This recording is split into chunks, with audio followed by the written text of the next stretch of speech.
Infrastructure throughout most Native American reservations is poor. That affects delivery of critical resources to residents, the most dire of which is often water. In the nearby Navajo Reservation, tens of thousands of people are without running water. One local nonprofit is dedicated to reducing that number. You're watching the Local News Network, brought to you by Three Rivers Brewing and the Big Idea Makerspace at San Juan College. I'm Connor Shreve. Cortez-based nonprofit Fundamental Needs is in its third year providing functional water systems to those on the reservation who aren't on the grid. It started in 2020 when co-founder Justice Ramos started hearing from family connections on the reservation just how bad COVID was getting. We were hauling firewood and food boxes and water and PPE and everything. But we always wanted to work towards some sort of long-term solution. So we developed some off-grid water systems.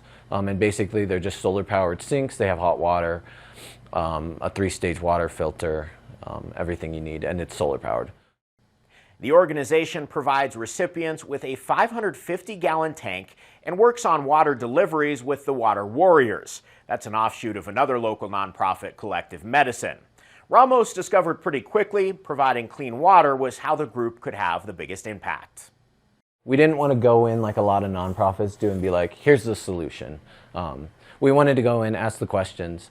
And the two main issues on the Navajo Reservation is water and electricity. There's about more than a third of the population out on the Navajo Reservation don't have running water. And then it's like 15,000 homes out there don't have electricity. After starting with a handful of projects in Rock Point, Arizona, Ramos says Fundamental Needs is finding its footing in 2023. It's planning a project in Cortez and expanding into the Farmington and Shiprock areas with over 50 individual water systems in the works. Alice Benally was the first person in New Mexico to get one of those systems. Benally cares for her 98-year-old mother and during the day babysits her granddaughter. She says the system provides relief.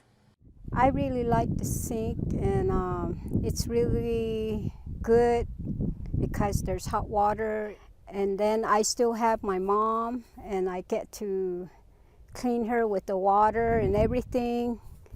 Like, I don't have to heat up the water, I don't have to bring in the water no more. On the Navajo Reservation, access to running water can depend on getting a home site lease, an often complex, bureaucratic, and expensive process. That's why more than a third of people on our nation's largest reservation are left without access to drinking water. For many, like Benally, getting drinking water required trips to nearby Kirtland, where she could fill her 3-gallon containers and haul them home. The comparative simplicity of her new system might be why she's getting feedback from members of her community interested in getting their own. So there's like 3 or 4 clients that came to look at the tank. I explained that they furnished the tank, the propane, the sink, everything. And then the solar up there.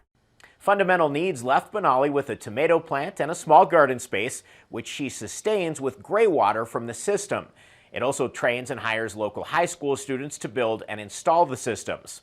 That maybe exemplifies the organization's individual approach to community building.